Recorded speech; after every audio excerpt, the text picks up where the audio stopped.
I'm Vaishali Agarwal from Edil Group.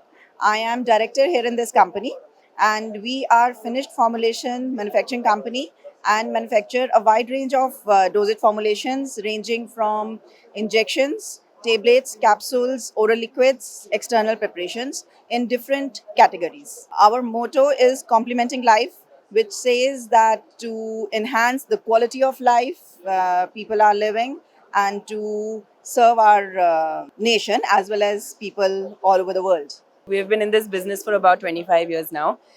We have state-of-the-art manufacturing facilities in Baddi, Himachal Pradesh, and we are mostly export-driven now, and we export to about 60 plus countries.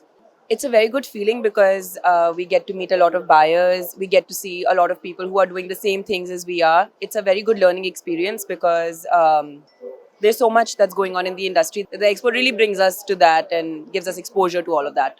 And this year it has been extremely lucky for us because this year we have got outstanding exports performance award from IPHEX in both our companies. In both our companies, like in Edil Pharmacia and our other company. So we are really happy. So it's a really good platform for all pharmaceutical exporters and manufacturers.